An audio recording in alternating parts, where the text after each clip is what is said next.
All right, guys, welcome back into another PGA DFS video. Gonna go over the first round and second round recaps, kind of the cut sweat recap there. Then we're gonna get into the weekend picks, highlighting the round 3 showdown picks, but we also will be talking about weekend picks as well. So let's get into it.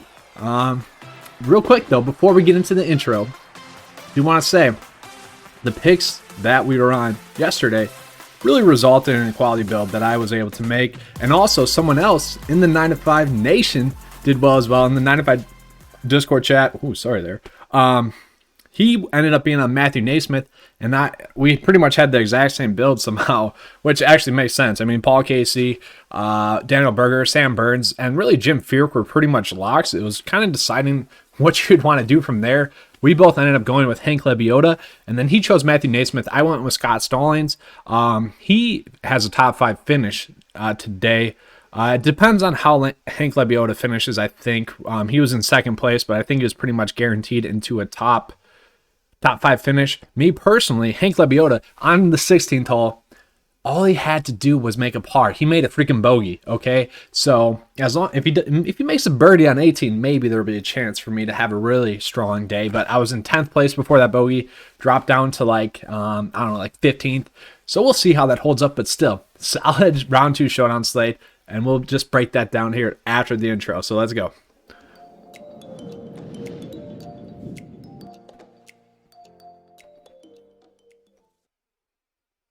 All right, and it is Friday, so, let's get a little happy hour going here. What beer is this? I just picked it up today. I've never tried it. So Fresh Coast Juicy Pale Ale with Three Sheeps Brewing Company out of Sheboygan, Wisconsin. We'll give it a try here and see. So ready, guys? Cheers to the weekend. Let's go. Happy hour at 9 to 5. Post office hours are open. All right, as you guys can see here, too, I got a new homepage going here for 9 to 5 Sports. Kind of like it. It's a little fresh. Got a new little feature going here. Check that out if you guys want. It's some good stuff there. But we'll get into kind of the breakdown of the recap of this week. So this was the player pool here. And it did really well. I already mentioned once that that is a decent one. Solid taste overall with that, the Fresh Coast Juicy Pale Ale. But once again, just talking about it, Patrick Hanley, we knew that there's a huge separation between him and the rest of the field. He was the only one checking all the boxes. So with Matthew NeSmith coming up clutch, that regression that we thought he would happen, and he did. So that felt good.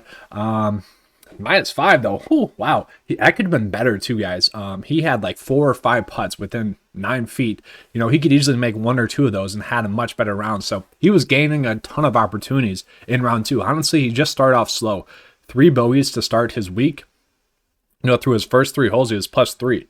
Since then, -8, and with a bunch of opportunities. So he'd be a guy that we were going to look at for kind of a weekend pick, possibly.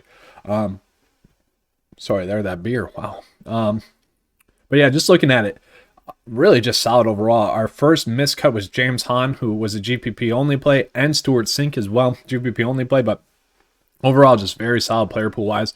Once again, I mentioned this a few times, but really the separation point with 9 to 5 is that anyone can really touch on the top end plays. For the most part, that's going to be consistent across the industry, or it should be, because for the most part, we're all looking at the same data. Now, I kind of like to take it a step further with the data sometimes. But for the most part, everyone's looking at the same data. But like the top end plays, they should just kind of be obvious. But where 9 to 5 really separates themselves are the value plays. I mean, Cameron Piercy right now, top 10 play. Hank Lebioda made cut. Troy Merritt made cut. Roger Sloan missed cut.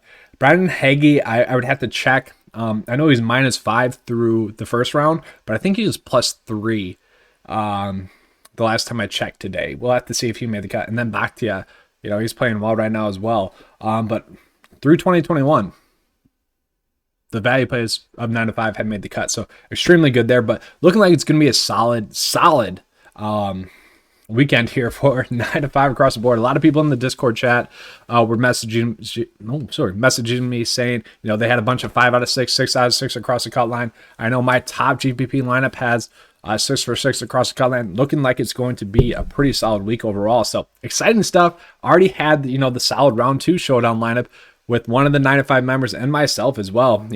Top 26 finish or so, or whatever it might end up being. Well, I'll have to see. I think it was guaranteed to be a top 26 finish for me.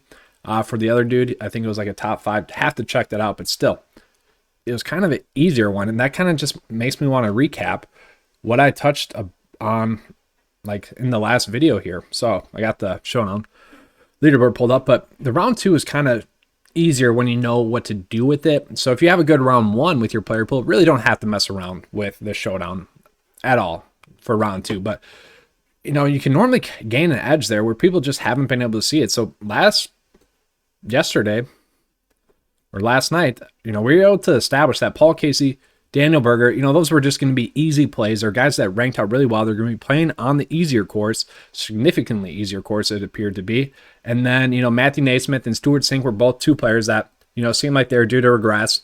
Matthew NeSmith went out -5. Stuart Sink did struggle. I think he was like -3 through his first like 8 holes or so, and then really just trunk slammed. I was watching, he had one really bad bunker lie, and that really just messed up his whole round. But other than that, really solid across the board there. Jim Furyk, kind of the easier play. So round 2 is really easier to pinpoint the players that you should be on. 1, you're looking at regression, and 2, you're just kind of looking at who has the tee time advantage. So it kind of makes it a little bit easier. And also, there's just a bigger edge. More players in the field equals bigger edge, where round 3 and round 4, the weekend slate, there's going to be less players, obviously, because there's a cut line. So there is a little bit of a reduced edge, which makes it a little bit harder. Still, you can cash there and here and there, and kind of we'll touch on those plays. All right, so now getting into the live leaderboard that we have on this 9 to 5 Sports page. Honestly, awesome to see Jordan Spieth doing well. I was not on him, but golf is just better when he's doing well. I know I touched on that pretty much twice now on videos this week, but I love it when Jordan Spieth is playing well. But overall, going pretty well. Daniel Berger, what was he? 1, 2, 3, 4, 5, 6. The 7th rated player in the player pool. He's doing well. Henrik Norlander was in there as well. Mid-exposure play. Patrick Cantlay doing well. Paul Casey. Russell. I mean, 9 to 5 is looking like we're going to have a big week. So I'm pretty excited for this leaderboard. Maybe probably not cheering for Jordan to win for 9 to 5 purposes, but still, I wouldn't be opposed to him winning as a whole. It'd be more fun, great for the game of golf as a whole. But we'll kind of just break it down here. We'll go round 3 and round 4, kind of see which players are going to be great for round 3 Showdown slate, and then potentially for the weekend slate, and maybe talk about which players are due to maybe regress as well. I will say round 4 for Daniel Berger, a little bit worrisome. But overall, for the round 3 Showdown slate, I think we're going to want to attack players that are going to have a distinct weather advantage, and I think it's currently looking like that's going to be whoever plays the earlier tee time is going to have a weather advantage. And I didn't see or not if there was going to be a split tee time type thing where the back end groups are teeing off of the 10th hole, and then just everyone else is pretty much doing the normal, starting on the first hole. I didn't see anything with that. If that is the case, we can check, in the morning and maybe adjust slightly, but I don't think that's going to be the case. Either way, they're still going to be teeing off pretty early. But I do think we want to target these guys that are, 51st, maybe in 36 as well. That's going to be maybe a 50-50 decision maker there, where if someone has an earlier tee time for round 3 specifically, that's going to be something that we want to attack. So just kind of looking at it, we can sort here by round 3 rank, just real quick. And then by players that made the cut. So what was it, top 60, I think it was. So just any number there, top 60. Give it a second to load. And who would have thought that this week would have been the easiest week, really, of the whole freaking year heading into it? I mean, such an easy week compared to all the other weeks, where last week should have been, on paper, the easiest week, but like 3 of the top end plays missed a cut, where this week, everyone freaking dominated. This is like the easiest week possible. I mean, who saw that coming, honestly? Like, pretty crazy that happened. So just looking at, so Will Zalatoris does have the best round 3 rank. Decent round 4 rank as well. So he'd be a potential weekend pick for you guys. If you want to go that route, you can. Russell Knox, really strong as well. I wouldn't mind him as a round 3 play as well. And once again, just real quick. Oh, this beer. The players are all going to be going off at Pebble Beach. There's no spyglass for round 2. They're just going to be going off at Pebble Beach now, so we don't have to worry about that additional course, which does make it a little bit easier to predict. So Bakhtia, his best round is actually round 3. Same thing for Tom Lewis, but Tom Lewis, guys, might be a round 3 pick, maybe, but I expect him to regress. He definitely played above what we were expecting him to. 125th in the model. He's currently tied for 4th place. Maybe, though, he keeps it together for round 3. Don't expect that to continue into round 4, though. Kind of same thing for Bakhtia. Top 20 in the model. He is playing well. Should have a good round 3. It was kind of expected that he would fall off in round 2. Round 3, though, he's been solid, so we could see that. But who was another maybe later tee time? Brian Gay, later tee time, decent in round 3. That could be a player that we go with. Where do you rank on the model? Not that well, so maybe not Brian Gay as a whole there. Let's see if I can sort by top 30 in the model here. Let's go a little bit lower. So top 30 in the model. Let's just kind of reduce the player pool here and kind of see what we got. So Matthew NeSmith, I already mentioned him a little bit. He plays a lot better during the weekend. So he had a bunch of opportunities, could have converted more. I don't mind him as a play. Matthew NeSmith can be a solid play. Paul Casey, Daniel Berger. I don't know if we have to worry about the tee time too much. They're going to be great.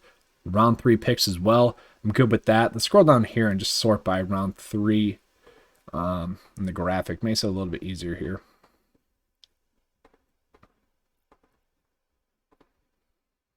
All right, so yeah, we can kind of see it a little bit better here. We'll do top 35 or so in the model. All right, so Will Zalatoris there. We can kind of see there pretty easily. Yeah, great play. Russell Knox, Bakhtia, Berger, Casey, Tom Hoagie. That's a little bit shocking there. Didn't see that coming. So some of the people that have a later tee time: Scott Piercy, Matthew NeSmith, and Zalatoris. And I know Kicks, you're gonna comment in there saying I butchered that name again. Whatever. It's a fun name. Zalatoris or Zalatoris. You just gotta have fun with it. Okay, that's what I'm going with. But yeah, those are all gonna be quality plays. Let's see here.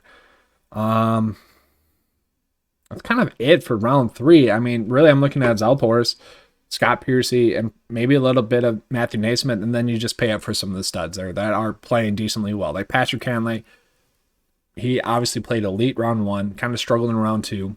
I expect him to have a much better round 3. Don't mind him as a pick. Let's see here.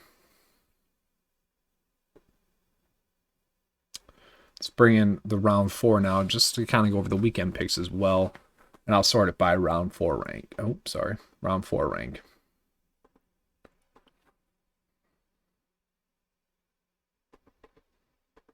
All right, there we go. So Henrik Norlander, really strong in round 4 rank. Not horrible in round 3 rank. So honestly, I don't expect him to fall off that much. Kind of same thing for Kevin Streelman. He could have a nice little weekend push here. Chris Kirk could have a weekend push. Matthew NeSmith, I fully expect to have a weekend push. If I'm making a weekend build, I'm playing Matthew NeSmith most likely. Matt Jones as well. Matt Jones really not playing bad. He could have a little bit more birdies here. Scott Stallings, I kind of expect to have a better weekend as well. Same thing for Jim Furyk. Really, all these guys right here, I expect to have a much better weekend. So honestly, if you're making your weekend builds, these are the players I'm probably centering it around. Patrick Cantlay, Scott Piercy, Patton Kizzire, Jim Furyk, Scott Stallings, Matt Jones, Matthew NeSmith, Chris Kirk, Kevin Streelman, and Henrik Norlander. Those are going to be solid weekend picks for you guys as a whole. And then just real quickly, let's talk about some players that we kind of expect to fall off throughout the weekend. And how I'll determine that is really just look at players that ranked out poorly in the model that actually made the cut. So we'll do... I felt like there was a huge separation between like top 35 or so in the model or top 30 in the model. So we'll just start it by current place. All right, so yeah. Jordan Spieth, I actually do expect to play well. He has an excellent course history here, and he's been playing, he played well at the Waste Management Phoenix Open. So I expect that to continue. So Hazy, guys. Hazy was Oliver Maverick McNeely as an outright bet. Maybe that'll hit for him. I know a lot of you guys remember Hazy, so hey, we're cheering for Maverick McNeely, although he might fall off. Decent weekend rating, though, 44th and 33rd. Those are his best rounds so far this season, so there's potential there. Model rank 38th, maybe, but Tom Lewis, kind of expect him to fall off. Brian Stewart, kind of expect him to fall off. Will Gordon, for sure, is looking like he's going to have a fall off. Scott Brown, seems like he'll have a little bit of a fall off there. Vincent Whaley, he made the cut again. Wow, this guy pretty decent at making the cut. He'll probably have a fall off. Bronson Burgoon. Let's see here. Tim Wilkinson, probably. Peter Uihlein, probably. It's just interesting overall. But You know, guys, I'm pretty excited for the weekend here. It's been a while since like it's been this dominant of like a player pool on the top end where tons of 6 for 6 lamps across the cut line. Obviously had a solid showdown round too, so it's looking like it's gonna be a fun weekend sweat here. So hopefully you guys have a good, weekend lineups. Hopefully you guys have a good, the weekend break your way if you guys aren't having to play any showdown slates because you're doing well so far this week. That's kind of how I want to break it down to. It's like there's no need to push it in the weekend slate really if your lineup or if your player pool is doing solid, because you've already done the work there. There's no regression or anything like that. There's nothing that you really have to factor in there. Just kind of sit back, relax, have your nice little fresh coast juicy pale ale, kick the legs up, and you're good to go. So that's what we're going to be doing this weekend, cheering for. We got some players to cheer for and a win. I would honestly love to see Matthew NeSmith come from behind and just dominate, flex on some people. That'd be cool. But Cameron Piercy already flexing on Patrick Reed, making the cut, top 10 finish. That'd be freaking awesome if he went on to win. But that's all I have for you guys today. Hope you guys have a good weekend. Enjoy your happy hour here, and let's have a good day. All right, thanks, guys. And as always, let's keep cashing.